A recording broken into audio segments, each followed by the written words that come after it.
Hi guys, I thought it was about time I made another video. I haven't done anything for quite a while, so I thought I'd make a quick video on fitting my Acewell speedo to my Cafe Racer. Cafe Racer hasn't featured much on this channel so far. It's an ongoing project. It's something I've been working with on for about a year or so, and it's just a bit of a labour of love. It's getting pretty good now though. So we'll see how it goes with this speedo.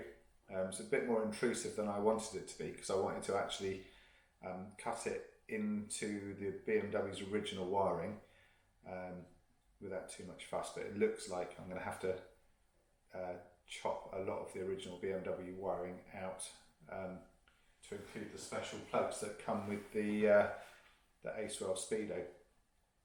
I'd rather keep them in. They're sort of nice and waterproof bits of kit, and it will just make it easier to disconnect at a later date. Okay, so these are the parts that are included in my kit. It is an MA085 speedo. It's nice and simple.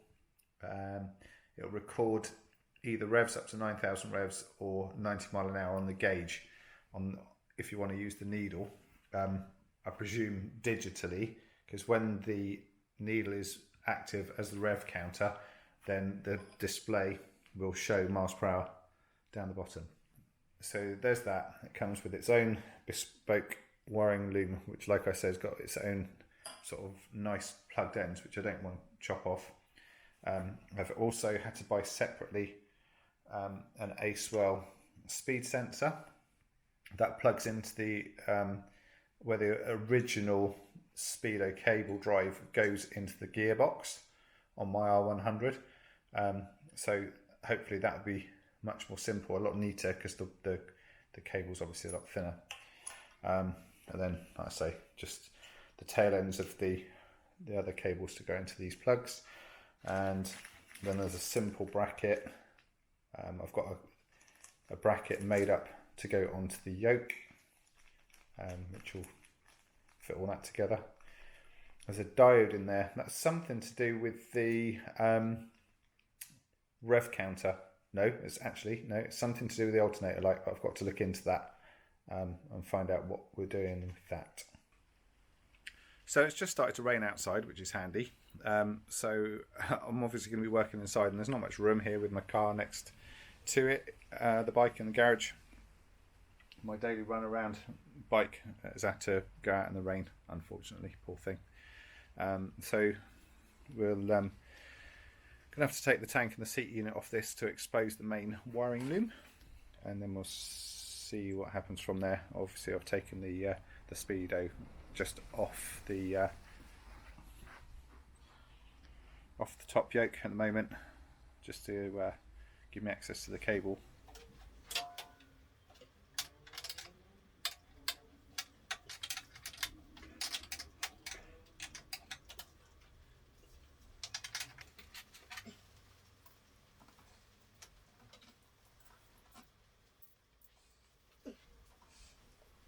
So when I designed this bike, I tried to keep all the original parts on the bike that I could. I haven't chopped anything off. I haven't cut off any bracketry that a lot of people would do. I've tried to use a lot of the original bracketry to mount things on. I've also tried to keep a lot of the original cabling, which is what I said. So when this seat unit, when I made this, when I put it all together, I actually used the original wiring loom.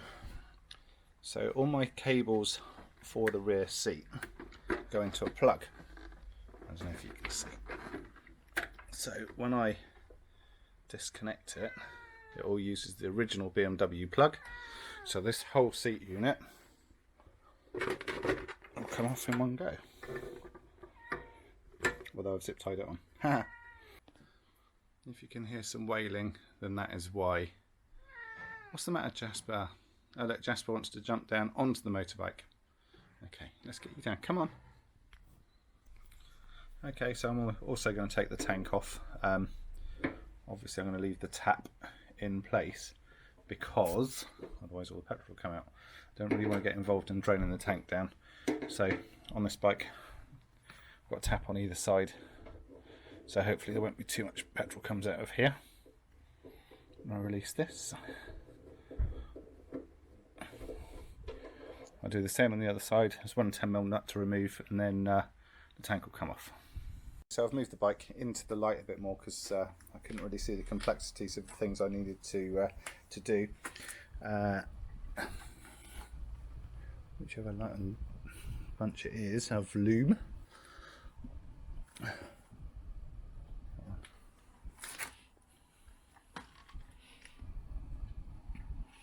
So these I basically need to cut.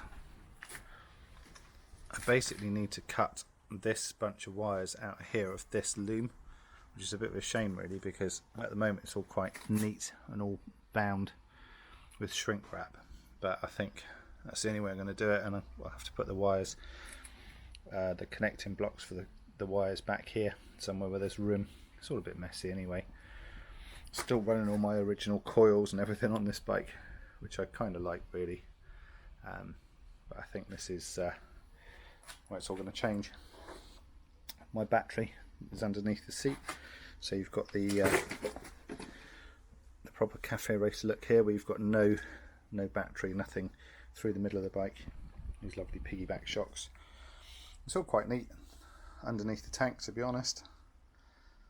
Let's just hope I don't cut into anything that I need. Speedo drive can come out. That's one thing I can do straight away, is that'll give me more room then.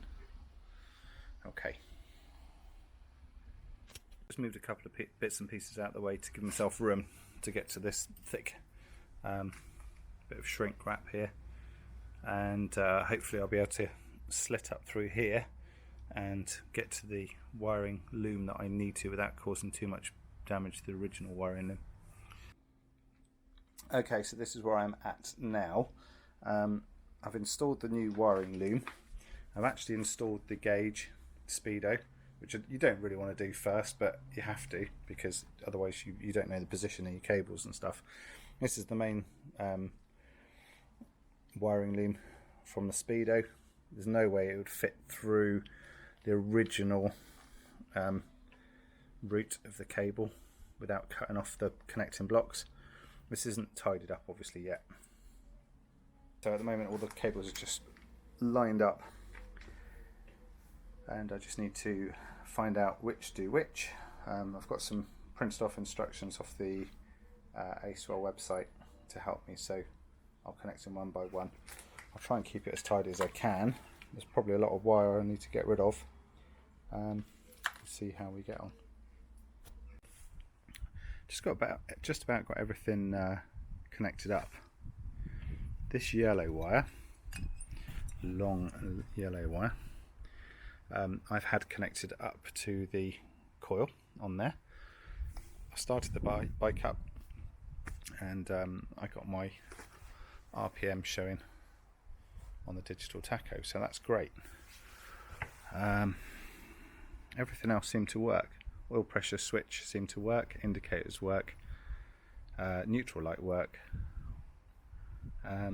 So now I've just got to tidy it up a little bit. I have to find a permanent live and go from there, and hopefully I can put it all back together again and just, like I say, make everything tidy then. But we're getting there. Oh, speed sensor, I've got to put the speed sensor in here. That's where the speedo drive went. That's it. Cool, man. So now I've wired in my permanent live. So now I've got a clock on all the time, even when the ignition's off. I've just roughly bundled up all the wires for now, because I'm going to give it a run tomorrow, and then if everything's okay, then I shall tidy everything up properly. Obviously everything's out of the way anyway. My permanent live is in this loom here that runs across and goes to the relay. So I've just taken a spur off there, actually soldered onto that. Obviously there's not much current voltage, anything going through that, so okie doke. I'll start tidying up, put it all back together again, and we'll give it a little run. I'll let you know how I get on. I thought I'd better put a conclusion to this video. So a month's passed since I started this video, and this is how busy I've been. The bike's completed this distinguished gentleman's ride, and basically now it's time to put it to bed for the winter. Not really, it's because I've got another project on the way, so I needed to find some space in the garage. So this is now gone in the man cave, and I think it looks really, really amazing in here. I'm really pleased. I'm very lucky to have this space, to be honest, and it gives me the room to be able to play with bikes and, you know, do the other things I enjoy. But basically, so here's the speedo rev counter, all the cables all nicely tucked away underneath the headlight.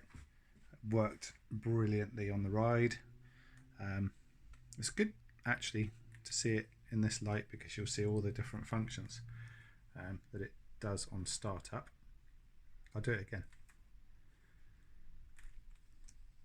Hooray! So round this corner it goes, it changes colour as the needle goes round, which is really nice as it reaches the red line. I've got my clock wired in now into the main power, so the 12 volts always constantly on. I've got my neutral light wired in on that. Various other functions. So there's my miles I've covered, 83 miles, my trip miles. You've got temperature, obviously not 36 degrees. Maximum RPM, apparently 11,820. That's scary. Maximum speed, I don't think so. I wouldn't do that. That can't be right. I think I might need to reset this.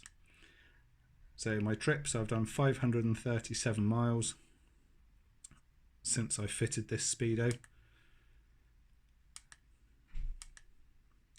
The battery's got 13.4 volts, which is really handy to have that on an old bike. You don't know if it's going to start when you get it out. I mean, I keep this on a constant charge, but that's very, very useful information to have. And there you go. Oh, average speed. And back to the time. So very cool bit of kit, I think. A bit more difficult than I thought to wire in, but for a lot of people it wouldn't be difficult at all. But yeah, it's good, isn't it? Looks cool. So there you go. There's the baby. Tucked away. Can you see me? So yeah, that's it.